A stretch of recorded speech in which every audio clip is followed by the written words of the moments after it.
मी मंजिरी पहाडकर, नवचैतन्य कम्युनिटीमध्ये आपलं स्वागत आहे. लाईफ कोच, EFT प्रॅक्टिशनर, ओपोनोपोनो, प्राणिक हिलिंग, रेकी यासारख्या अनेक मोडॅलिटी. आज मी तुम्हाला एक जादूचा दिवा देणार आहे. बघा, प्रत्येकाला एक इच्छा असते, ती इच्छा पूर्ण होत नाही. तर ह्या इच्छापूर्तीसाठी आपण काय करणार आहोत माहिती आहे? शांत बसणार आहोत. आणि शांत बसल्यानंतर असं विचार करायचा आहे की युनिवर्समधून एक दिव्य ज्योत आपल्या समोर येत आहे. आपलं मन शांत आहे, शरीर शांत आहे, बुद्धी शांत आहे.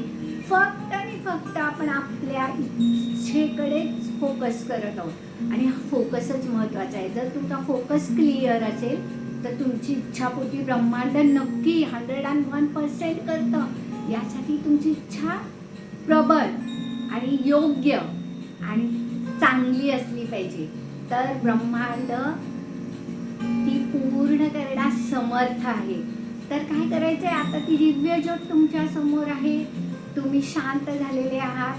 तर डाव्या नाकपुडीने श्वास घ्यायचा आहे, उजव्या नाकपुडीने सोडायचा आहे, परत उजव्या नाकपुडीने घ्यायचा आहे, डाव्या नाकपुडीने सोडायचा आहे. थोडा वेळ शांत बसायचं आहे. परत डाव्या नाकपुडीने घ्यायचा आहे, उजव्या नाकपुडीने सोडायचा आहे. पुन्हा थोडा वेळ आपला जसा श्वास आहे तसं होऊ द्यायचा आहे. नंतर परत आता उजव्या नाकपुडीने घ्यायचा आहे, डाव्या नाकपुडीने सोडायचा आहे.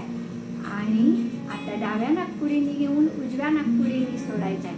आता तुम्ही तुमची इच्छा एकच धरलेली आहे.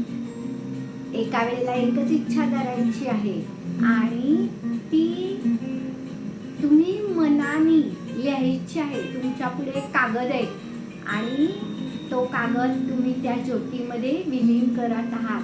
ती इच्छा तुम्हाला त्या ज्योतीमध्ये प्रकट झालेली दिसत आहे. समजा तुमची इच्छा आहे की मला सुंदर घर मिळालेलं आहे, तर ते घर तुम्ही त्या ज्योतीमध्ये बघा. त्यामध्ये असलेलं फर्निचर बघा, त्यामध्ये असलेल्या प्रत्येक वस्तूकडे तुम्ही बारकाईने बघा. जेव्हा तुम्ही त्यामध्ये इन्व्हॉल्व व्हाल की ते तुम्ही प्रत्यक्षात जगत आहात असं जेव्हा तुम्ही अनुभवाल, काही क्षण तिथेच राहा आणि ते सर्व अनुभवा आणि मनाच्या कॅमेऱ्यामध्ये ते चित्र फिट करा. आणि जेव्हा जेव्हा तुम्हाला असं वाटेल तेव्हा तेव्हा ते चित्र पुन्हा उघडून बघा. मनामध्ये तुम्हाला तो एक चित्रपट दिसेल आणि सतत वारंवार केल्याने सृष्टीही, हे ब्रह्मांडही तुम्हाला ती इच्छापूर्तीसाठी फोर्स देईल आणि तुमची इच्छा 100% पूर्ण होईल. आणि इच्छा पूर्ण झाली की कळवा बरं का. धन्यवाद.